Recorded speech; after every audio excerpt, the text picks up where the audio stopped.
start with a little fun. You like brain teasers? If you're in QA, you probably do.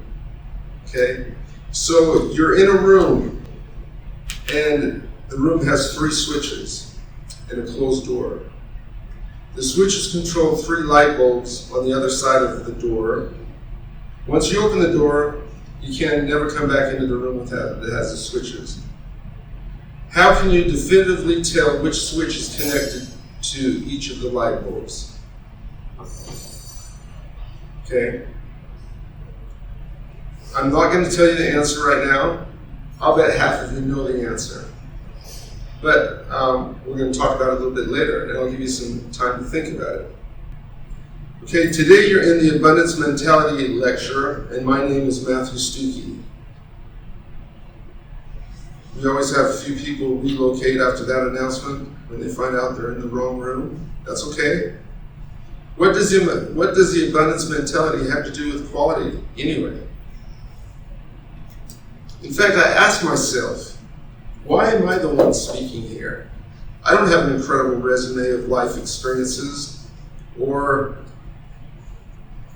an authoritative position in quality assurance curriculum. When I look at all of you are my superior. Then I thought, you know what, that's exactly why I'm here. Too often we think, I can't do that. Someone much more qualified than me is needed. To which I respond, fiddlesticks. So I come before you today to share with you some profound news. Yeah, at least that's my intention. Let's talk about you for a minute. You're going to have naysayers. You're going to have people that want to bring you down or tell you that you can't do it. But remember, lions don't lose sleep over the opinions of sheep. You can do it. Several times every day, I tell myself, you can do it. So let's begin with the story. Over 100 years ago, an American poet put to rhyme an ancient parable.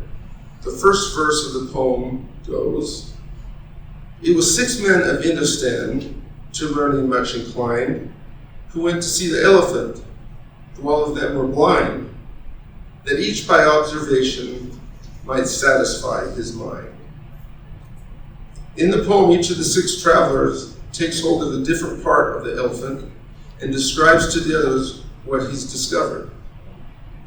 One of the men finds an elephant's leg and responds that an elephant is round and rough like a tree.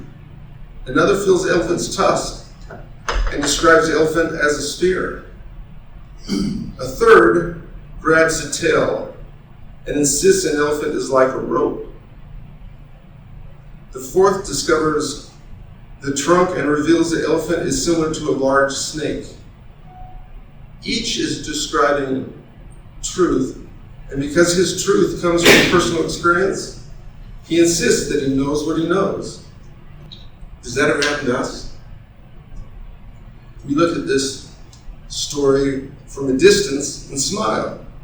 After all, we know what an elephant looks like. We've read about them or watched them on film, and many of us have seen them with our own eyes. We believe we know the truth of what an elephant really is. That someone could make a judgment based on one aspect and apply it to the whole seems ridiculous or absurd. On the other hand, can't we recognize in ourselves these 6 blind men?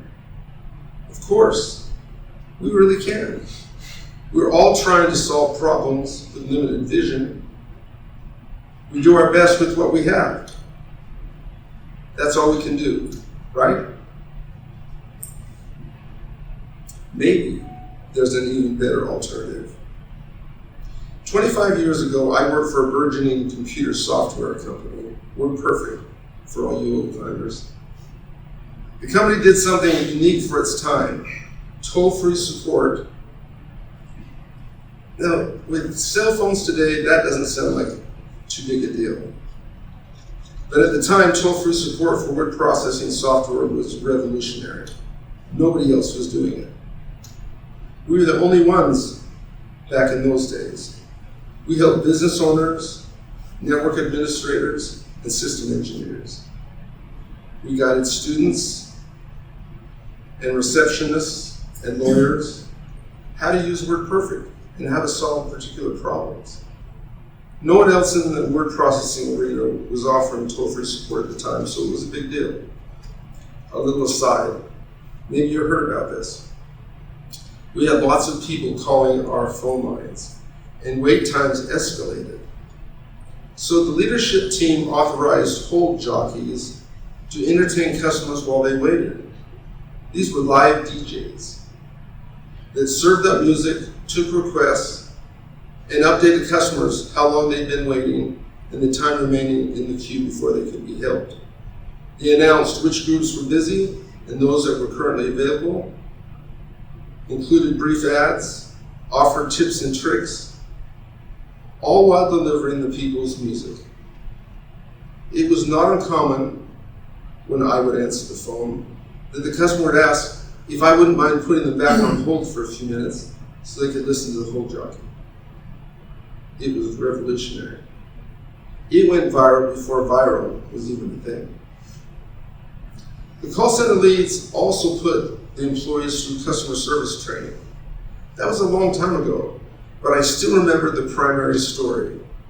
It was about a pizza joint in New York City that claimed to have the best pizza in the world. And if, after trying their pizza, you didn't agree, you didn't have to pay for it. The pizza was really delicious, which most people readily acknowledged, but there were a few that returned frequently for their free pizza and always responded that it wasn't the best they ever had. Employees came to know these folks and would resist when they saw them coming, but the owner persisted. If they don't agree it's the best pizza they ever had, they don't have to pay. Well, Good Morning America heard about this determined pizza place owner and his courage to stand by his promise, and the morning cast highlighted him on Good Morning America in front of millions of viewers, recognition and advertising he never could have purchased. All because the company and its owner stood behind its promise, best pizza ever, or it's free. The abundance mentality is a way of thinking. People either come from abundance or from scarcity. Abundant-minded people know the world is full of endless opportunity. The universe is filled with limitless resources, and people have unlimited potential. Scarcity-minded people, on the other hand, put limits on everything and live in fear of running out. Perhaps the best example is love. You can love more than one person infinitely. If you've had more than one child, you already know this. The first child is born, and you love that little soul with all your heart. The next baby comes along, and you love that one with all your heart as well.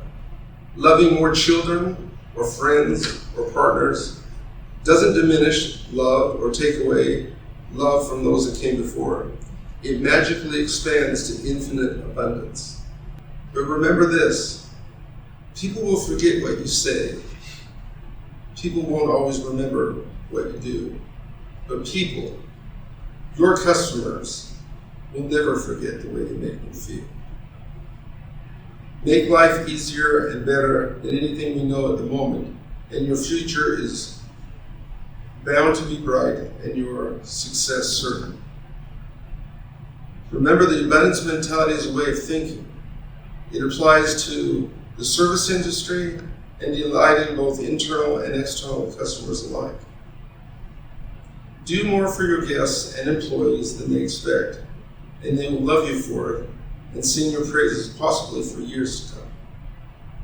Studies show that dissatisfied customers will tell between 9 and 15 people about their experience. Around 13% of dissatisfied customers tell more than 20 people. Happy customers who get their issue resolved tell between 4 and 6 people about their experience. Dissatisfied customers tell more. Satisfied customers tell less. Word of mouth is still the strongest form of advertising, and it appears everywhere. Do you plan to go out on vacation? We want the optimal lodging and best places to see. These all come from recommendations of people we believe and trust. A mentor of mine is known for saying, if every time you give me $1, I give you $2, how long are you going to do that? His attitude is one of abundance, and people flock to be around him and associate with this good man. We implement QA strategies and devise successful quality plans that deliver results. But try as we might, problems appear, so we have a backup plan when they do. And the abundance mentality turns stumbling blocks into stepping stones. Charles Swindoll, noted author and evangelical Christian pastor and educator, once wrote, "The longer I live, the more I realize the impact of attitude on life. Attitude, to me, is more important than facts. It's more important than past, than education, than money, than circumstances, than failures, than successes, than what other people think or say or do. It's more important than appearance, giftedness, or skill. It will make or break a company, a church, a home." The remarkable thing is we have a choice every day regarding the attitude we will embrace for that day.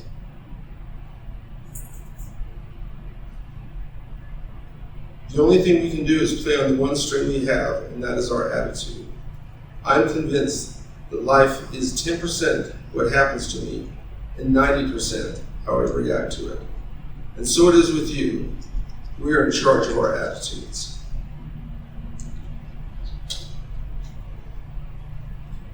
And that is true when working with our customers as well.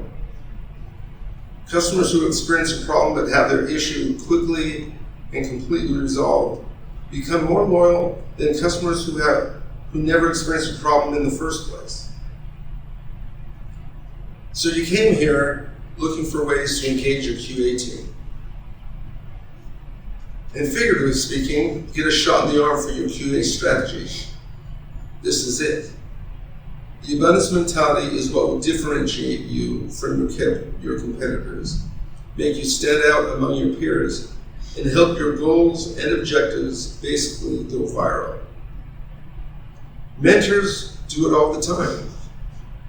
Failures never quite get it right.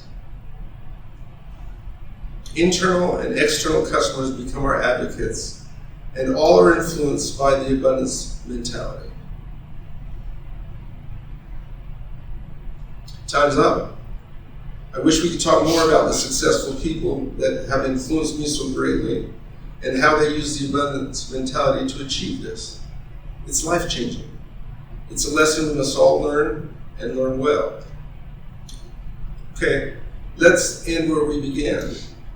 The answer to the brain teaser. You're in a room that has 3 switches and a closed door. The switches control 3 light bulbs, and on the other side of the door, once you open the door, you may never touch the switches again. How can you definitively tell which switch is connected to which light bulb? Let's hear your answers. Does anyone know how? Shoot. But I've heard this one before, so. You've heard it before? Yeah. Okay, that's all right. Tell us. You flip the first switch, leave it on for a while. Then flip it off, turn on the second switch, open the door. And then if the light's on, it was the second switch. Then if it lights off, you touch the bulb, and if it's warm, then it was the first switch. And if it's not warm and it's off, it was the third switch. Beautiful, beautiful. You all got that? Okay, and it's tricky because you have to use your senses other than sight, but it really works. Okay, he heard it before. Is that legitimate? Can he solve a problem because he's heard it before? Absolutely. Hopefully we do that in QA, right? We don't learn through hard knocks all the time. We learn from others. But what if he hadn't heard it before? What's some strategies for learning or for discovering the solution to this riddle? It's really the same thing we do every day. We go into the office and people throw riddles at us, and we have to come up with solutions. Our job is to find out how we can consistently deliver expected results in a changing environment. Can you really use the abundance mentality to solve QA problems?